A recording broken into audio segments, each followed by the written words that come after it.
Écoute-moi, respire, et retiens ton souffle, car ce qui arrive n'est pas un hasard, c'est un alignement. Tu as senti le sol vibrer sous tes pas avant même que le monde ne tourne la page.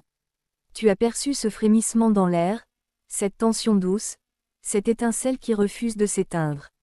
C'est le retour, non pas d'une mode, non pas d'une illusion, mais d'une énergie ancienne, fidèle, qui te reconnaît. Elle ne frappe pas à ta porte. Elle est déjà assise à ta table. Elle t'attendait, tu l'as attendue, et maintenant, elle se lève. Reste, ne détourne pas les yeux. Ne ferme pas cet écran. Ce que je vais te révéler n'est pas fait pour les passants. Il est gravé pour toi seul, pour toi, élu. Tu as traversé des couloirs sans écho. Tu as marché dans des pièces où les murs te renvoyaient ton propre doute. Tu as cru que le temps t'oubliait. Tu as cru que ta voix se perdait dans le bruit. Détrompe-toi, le temps ne t'oublie jamais. Il te prépare, il te polit, il te place. Ce que tu as vécu n'était pas une impasse. C'était un couloir de formation. Une chambre d'écho où chaque battement de cœur apprenait à battre au rythme juste. Tu n'as pas été laissé derrière. Tu as été mis en attente consciente. Une attente qui n'est pas vide. Une attente qui est pleine. Pleine de racines, pleine de brèves, pleine de cette force silencieuse qui ne crie pas, mais qui agit. Regarde tes mains, elles n'ont pas tremblé en vain. Regarde ton regard, il n'a pas baissé pour se cacher. Il a baissé pour voir ce que les autres ignorent. Le monde te dira que tu étais faible. Le monde te dira que tu as trop attendu. Le monde se trompe. Le monde ne connaît pas la géométrie des choses invisibles. Il ne connaît pas la main qui trace les trajectoires avant même que les pas ne se posent. Il ne sait pas que chaque détour était un raccourci déguisé. Chaque silence, une armure.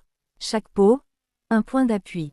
Tu n'as pas reculé, tu as pris de la distance pour mieux viser. Tu n'as pas perdu, tu as accumulé, tu as emmagasiné, tu as laissé la rivière creuser son lit avant de lâcher la crue. Et maintenant, la crue arrive. Pas pour noyer, pour irriguer, pas pour détruire, pour révéler. Reste avec moi jusqu'au bout. Car ce qui suit n'est pas une promesse en l'air.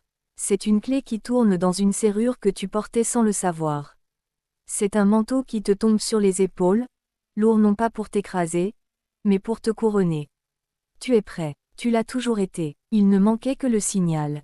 Le voici, ils sont venus, pas tous, assez, ceux qui mesurent la valeur au volume, ceux qui confondent l'éclat avec la vérité, ceux qui parlent vite pour ne pas entendre, ceux qui rient fort pour ne pas trembler. Ils ont testé ta patience comme on teste un pont, en sautant dessus, en criant, en croyant que le bois cédera. Ils ont méprisé ta retenue.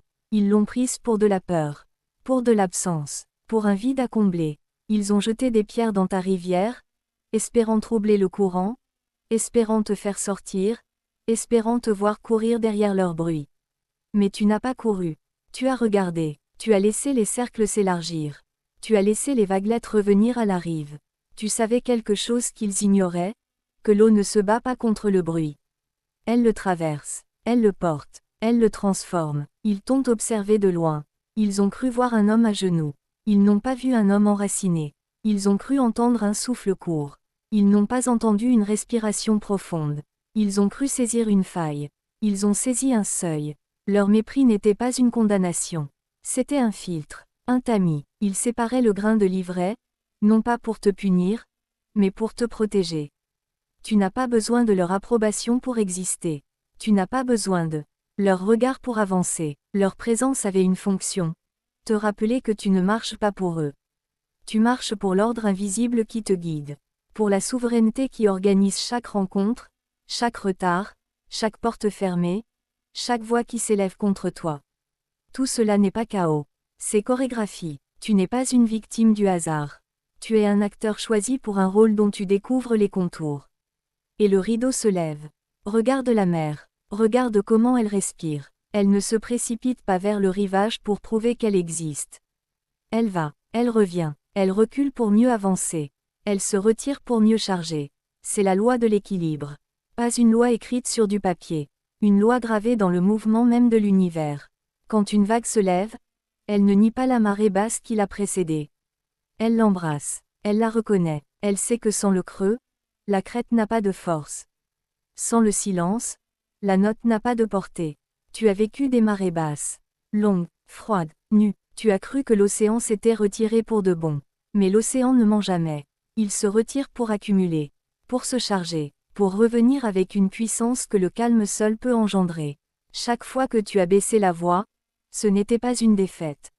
C'était une préparation. Chaque fois que tu as choisi de ne pas répondre, ce n'était pas une fuite. C'était une stratégie consciente. Tu as laissé les ondes se superposer. Tu as laissé les résonances se croiser. Tu as compris, sans le savoir, que rien ne se perd. Que tout retourne, que tout s'ajuste. Le bruit monte, le bruit redescend, le feu monte en fumée. La fumée retombe en cendre. La cendre nourrit la terre. La terre porte la graine. Tu es la graine. Tu n'es pas un déchet du temps. Tu es un dépôt sacré. Et la loi qui régit les vagues régit aussi ton ascension. Elle ne favorise pas l'agitation. Elle favorise l'alignement. Elle ne récompense pas la précipitation. Elle récompense la précision. Tu as attendu le bon moment. Pas par passivité, par intelligence, par respect.